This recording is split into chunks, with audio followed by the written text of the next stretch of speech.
guys, it's Reagan and welcome back to another video. Today I am filming what I hope is a helpful tip-filled video for you guys today, and that is going to be 6 practical tips on how to read more books.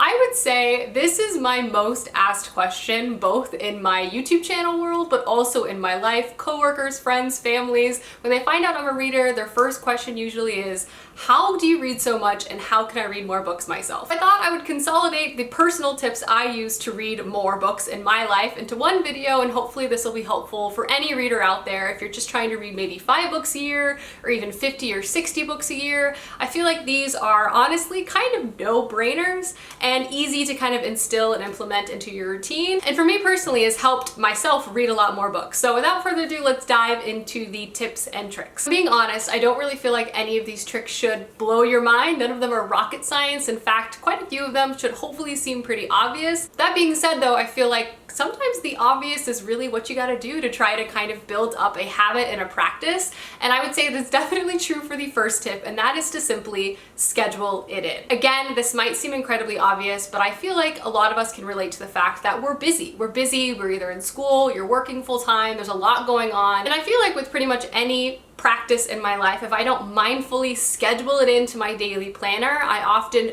don't prioritize it. I'll spend too much time on my phone, I'll watch a television show. But ultimately, if you really want to try to read more, scheduling it in and making 15 minutes for yourself in the morning, in the evening before bed, ultimately you will start to build up the habit and the practice of actually picking up a book, reading a few pages, and before you know it, you'll have finished a book. You'll have moved on to your second book. My biggest tip, honestly, is just scheduling it into your life. If that is literally making a calendar invite for yourself to do it, do that. Once you start building up your reading muscle, you'll begin to realize that it's really easy to make time for it. The hardest part is just creating the habit in the first place, and I find just being kind of disciplined and carving out a bit of time for yourself, you'll really find that you'll build it up over time. And again, you don't have to dedicate hours of time every single day to reading.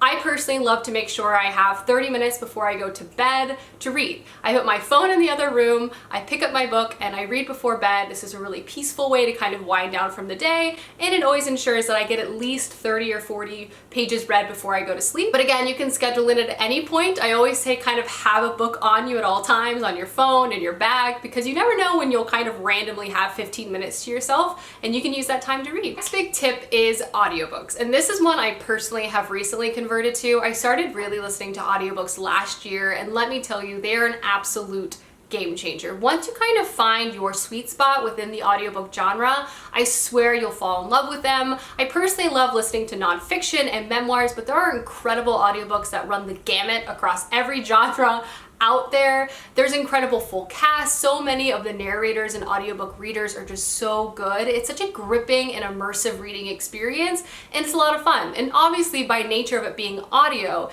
it kind of creates a hands-free situation. For me, I find I'm able to kind of fit audiobooks while I'm doing sort of mindless tasks, maybe that hour at the beginning of the day at work where I'm just kind of siphoning through my inbox. I can put an audiobook on, listen while I'm kind of just getting organized. I obviously listen to a lot of audiobooks during my regular commute, and it kind of just provides an opportunity to consume novels while you're either on the go, or just if you don't have a lot of time to sit down and do a lot of physical reading. Audiobooks can then serve as an amazing alternative, and I honestly feel like they're a super enjoyable reading experience, and I promise you there's an audiobook out there for you. If you love podcasts, making the jump over to audiobooks is incredibly simple, and I swear they're a lot of fun. Next tip kind of goes in line with audiobooks, and that is to kind of read during mindless tasks or your commute. So, as I kind of alluded to, audiobooks are an incredible thing to listen to maybe while you're cleaning or doing chores or cooking dinner. There are so many moments in our day that I feel like you can very easily squeeze reading into without really realizing it.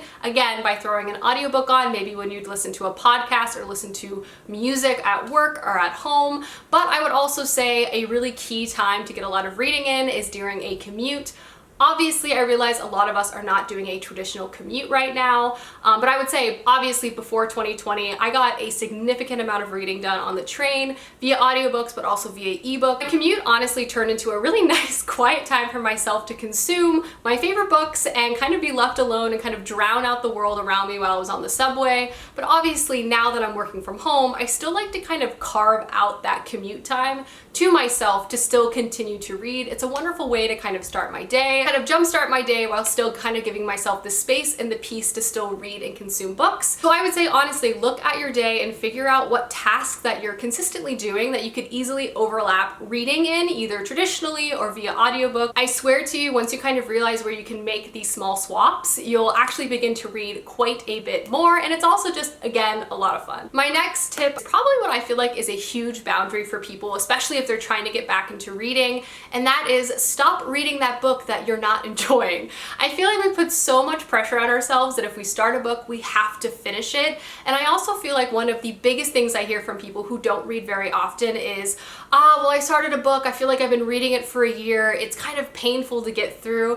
And I just want to say, like, that doesn't sound like a very fun book. You're probably not liking it. Like, I swear, there's a book out there that will make you not want to put it down. And there's absolutely nothing wrong with getting it wrong the first time. Like, if you are not having a good time, put it away. If you thought you wanted to read a super dense nonfiction book, but in reality you love rom-com romances when you turn on the television, maybe check out a romance book, check out a sci-fi fantasy book. Like, there are so many books out there to enjoy. I would say before maybe deciding to pick up a book, read the first chapter. Oftentimes online you can kind of get chapter previews, see if the writing style and the quality of the story is really jumping out to you before actually deciding to read it. And maybe you pick it up, you think you're gonna like it, but halfway through it's boring you. Put it away, donate it, give it to a friend, give it to a home where you think someone will actually want to read it. I swear, if you have a book on your nightstand that you have been trying to read for 12 months, I don't think you're liking it very much, and I would really recommend to you to try to figure out what you actually want to read. Take a look at the genres of TV shows and movies that you really love, and also take a look at the mood. Like, are you looking to escape? Are you looking to learn? Are you looking to be scared? Do you want a thriller? Like,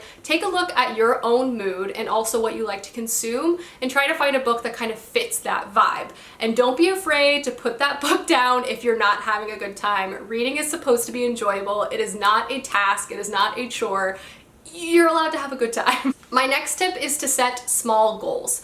So for me personally, I'm a very goal-oriented person. I love a checklist, and I find having like an abstract reading goal really helpful. This might not be the case for everyone. If you're really stressed out by having goals, maybe skip this particular tip, but if you also find yourself goal motivated, it might be a good idea to kind of set a general reading goal for yourself if you're trying to get back into reading. This could be really, really small. You can make quarterly goals, you can make monthly goals, you can make a yearly goal, but I would really try to make sure that whatever you select is in line with what you actually think is achievable, and also in line with kind of your general reading tendencies. Like, maybe if you haven't read a book in 5 years, don't try to read 100. Again, I'm not telling you what to do. If that's what you want to do, go for it.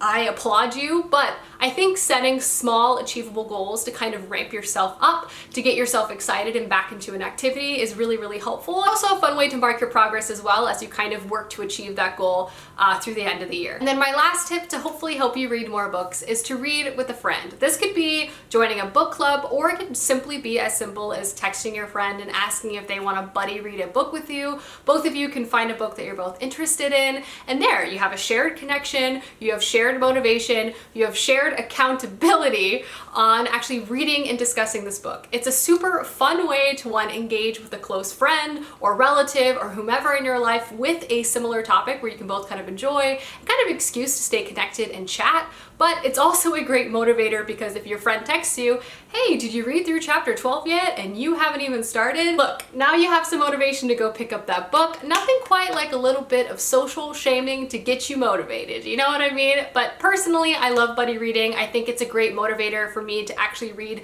kind of outside of my own genre comfort zone. I found some really fun books, some really bad books while reading with friends, but it's always an enjoyable experience because it's fun to chat about things with people you're close to. So this is definitely a route I would highly recommend if you're looking to read more, find a bit of community, and hang out with your friends. Again, either in a book club setting or just like one-on-one. Both of them are so much fun. Alrighty guys, those are 6 practical tips that I personally think will help you read more books. Again, there's really no like secret sauce or secret magic to be able to make you read more books. It's really just about prioritizing reading a bit more in your life, finding the right book that you actually enjoy, and making a few little changes to your schedule or your day to kind of fit reading in more seamlessly. Hopefully you guys found this helpful. I would love to hear some tips and tricks that you guys have to read more down below, as I'm always looking for new ways to include reading in my life. But I hope you guys enjoyed this video, and I will see you soon with another one soon. Goodbye.